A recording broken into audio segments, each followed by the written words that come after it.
Coach Jim Knowles. We'll go fourth row left. Nathan Baird, Cleveland.com. I'll just follow up with the same question I asked Brian, I guess, in some ways. But as you look at that cornerback position, what do you feel like this defense needs to accomplish during this week, heading into another week of game? Is there something specific about this week that you can do to help Denzel and Cam and those other guys just raise that level of play?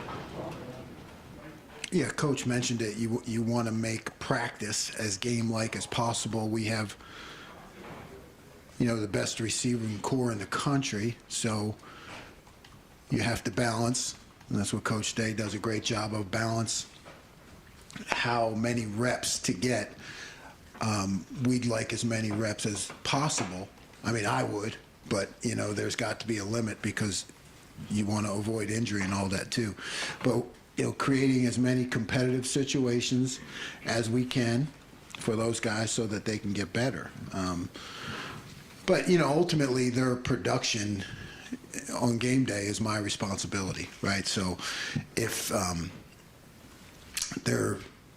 we're taking shots at that position, I have to look at myself too and say, well, are we showing our hand too much? Am I giving those guys every chance to be successful through disguise and coverage variation? So, that's my responsibility and something we'll look at hard over the bye week. Deep right field, Spencer Holbrook, Letterman Row. Jim, when you look at the way that your defensive line is playing, how much can they continue to help when the cornerbacks are kind of going through, I guess, in the back half of the year? It seems like if you have a better defensive line, obviously that helps the corners out, but the way they're playing right now just seems like a different level. Yeah, it's so, I say coverage and rush, they defense responds working together. So it's a group effort, and our front is productive and strong and attacking and confident, and that helps the coverage. And it's all working together, right? It's my job to make sure that quarterback holds the ball for that extra split second, so that he can't be decisive about the coverage that we're in, and that leads to more production up front, and it's better for everybody. But as much as we can keep those guys going and fresh and attacking the line of scrimmage and the quarterback, our coverage will continue to be better. Fourth row right, Cameron T. Robinson, The Athletic. Jim, kind of off that, with how good the defensive line is played, I guess as you say, you were able to rush for a decent amount and still get pressure.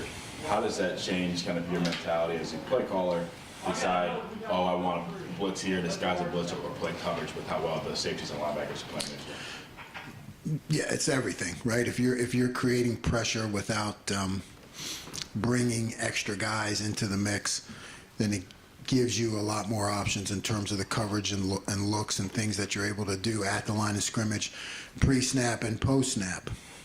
So as the competition gets more intense, we need to be able to have the ability to bring pressure, to add guys into the rush.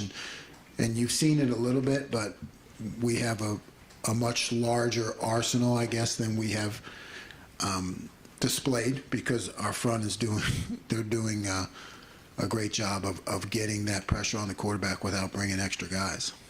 Right next door, Tony Gervin, Buckeye Mellow. Jim, I think a lot of college safeties would just be getting back now from a broken leg in the Rose Bowl. Given how Lathan Ransom has played to this point, how surprised are you that he's done so well, and just how well is he playing right now? Yeah, everything that Lathan does on the field is a bonus in my mind, because we did not have, from the time I arrived, I didn't have him out there, and he just shows up. He's the guy that jumps off the video. He's the guy that during the game, as I'm watching it from my vantage point, shows up in all the right places, and he's decisive. So credit to him, and he loves to play football, and I think for a guy to come back from that significant injury is really a good story to tell. Right in front of him, Doug Lesmerises, Cleveland.com. Jim, what is your process when deciding how many reps a guy is going to get in the game between the position coach, yourself, maybe even Ryan is involved in that? How do you work that out and sort of who has the greatest say there? And then whenever you're maybe thinking about starting somebody new at a position, how serious of a decision is that? Is it just, hey, the guy who can help us win the most is who's going to play? Or is there any hesitation of maybe taking a guy out of the starting lineup and putting somebody new in? I think it's always you have to know your players, and if a guy's battling for a position and it's back and forth and not that much needs to be said. Those kind of battles, they happen, one guy's on the rise, just playing better. But I think if it's a drastic change, you have to make sure that, we do, that the players are aware of it, the parents, the whole group, everybody, from Coach Day on down. We're very sensitive to that, to make sure that, because guys put a lot of work into this life that they lead. So it's our job to be up front with them. So different situations, right? I mean, if it's a close battle back and forth week to week, not much needs to be said. When it comes to reps, I think, most of the time that goes to the position coach. I mean, that's ultimately a position coach's responsibility, but Coach Day will weigh in, or I'll weigh in if we think there's a need to. But I mean, we have a lot of great coaches, so they really manage that. When you create a group of like, these guys are game ready, that's like, these guys are game ready, and that's what we talk about. Who's game ready? Once a guy is deemed game ready, then really it becomes up to the position coach how they rotate him back and forth. Front row middle, Dave Biddle, 24/7 Sports. Jim, halfway through the regular season, you guys are ranked 7th in the country in total defense. What's maybe one thing you're really happy about with your defense, and maybe one thing that you're like, we've got to get better at this? Yeah, I'm pleased with where we're at in the run game. We can be better, but I'm just pleased in the way we're fitting things and the way that we're playing fast. Guys seem to know the scheme and where they fit and where the ball's going to come out. You feel good about not getting creased. Guys are in the right places, which is always important, particularly with a new scheme. And then, we third downs, right? I'm pleased with that. I think in both the run game and third downs, we still have more that we can do. We're just starting to approach the level that we want to be at, but there's more that we can do in those two areas. And then we got to be better at those 50-50 balls. I mean, that's just the reality of playing defense is you can play great all game and they can just toss a couple up in the air, and if you don't win them, you give up a couple touchdowns, and that's the game we play, but we want to get better in that area. Front row middle, Bill Rabinowitz, Columbus Dispatch. Yeah, Michael Hall Jr. had 2.5 sacked, I think, at only 7 snaps. First of all, how good is he? What's it like to have him on your defense, and why only 7 snaps? Well, he's coming off an injury. He's battling injury. He's fighting his way back, Mike loves to play, so, he comes into practice and maybe, doesn't re-injure or doesn't feel great and then has to back off. So it's like a push-pull kind of thing. You're trying to get him those reps during the week. So we just thought it would be a good idea to ease him back into the lineup, someplace where he could just be aggressive, and play fast. And that was the plan. His production for 7 plays is exceptional. Obviously we'd like to play him more, and he will as he gets healthier, but that was definitely the plan this week, and it worked out well. Right next door, Joey Kaufman, Columbus Dispatch.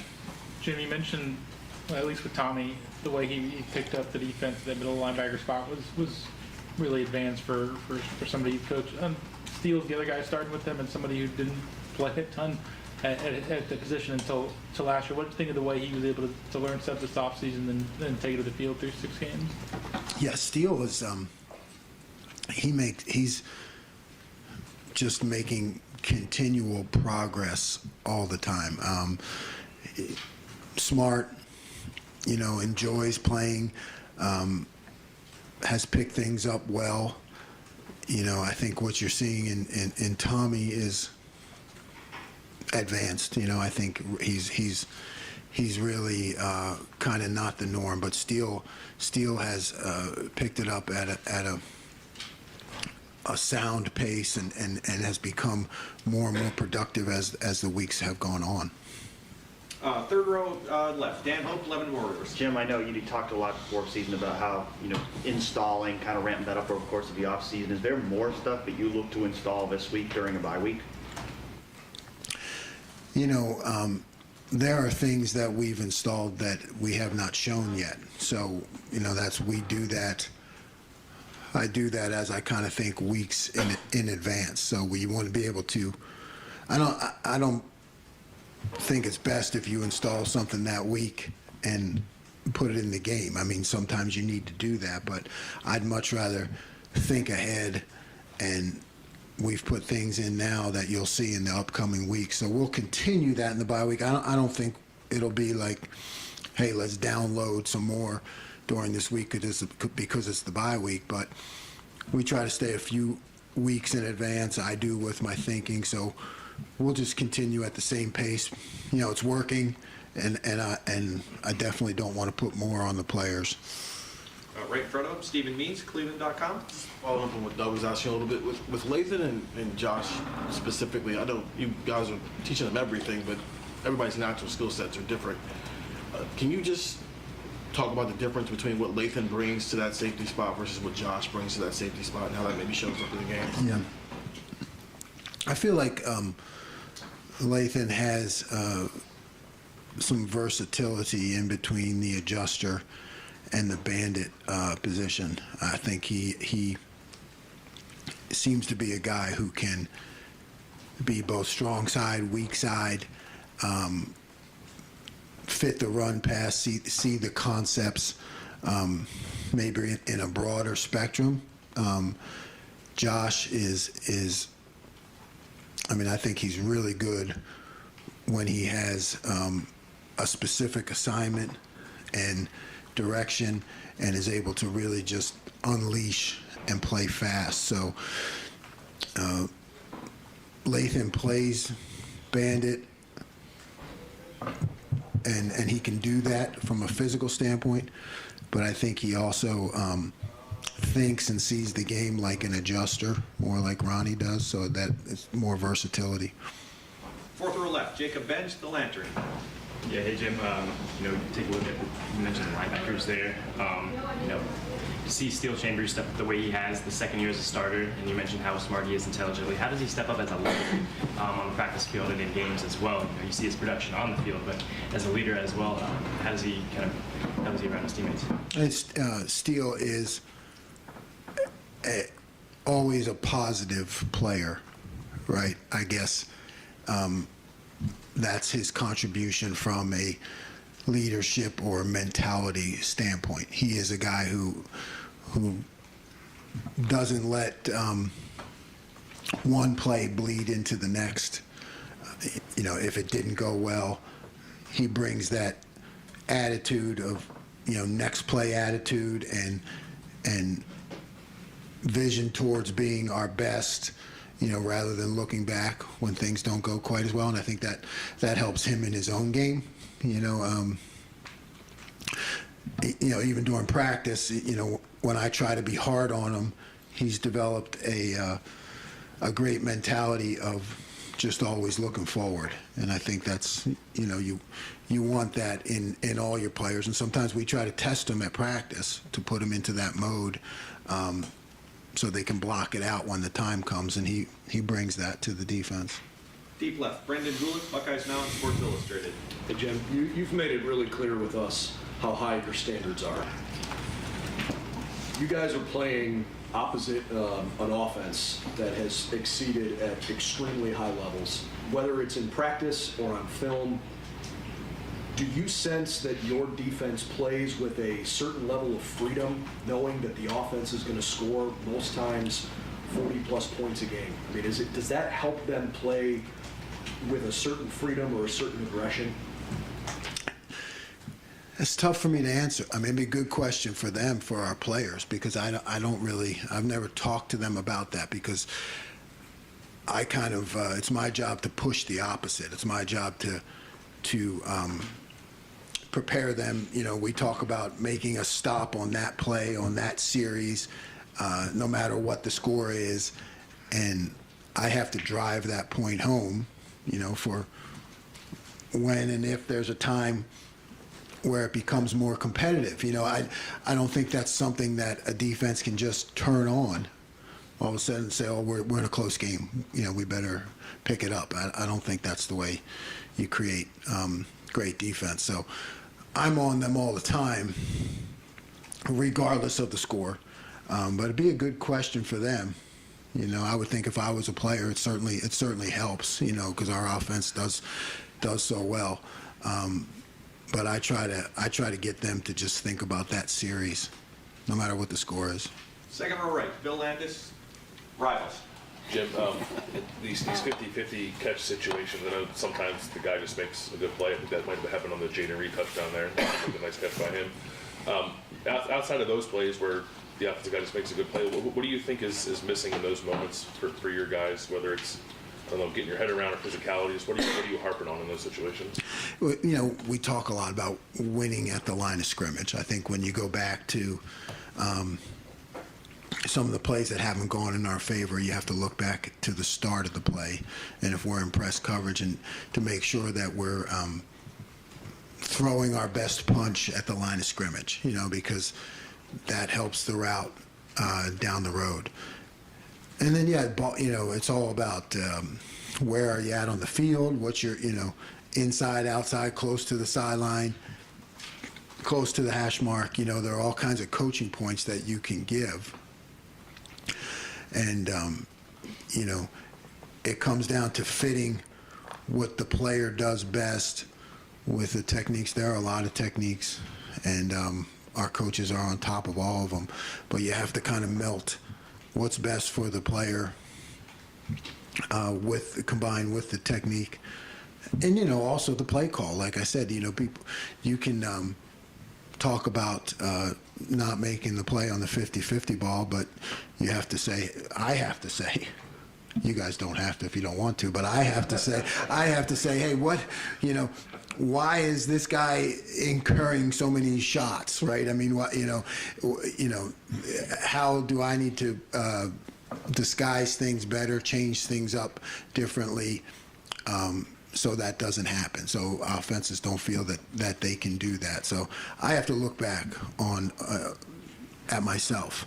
So it's not just that split second at the top of the route. You know, it's football. There's a lot that goes into it, and practicing, and, you know, winning at the beginning of the play, throwing punches, and then the play call, and what's the quarterback seeing, what's the offensive coordinator seeing.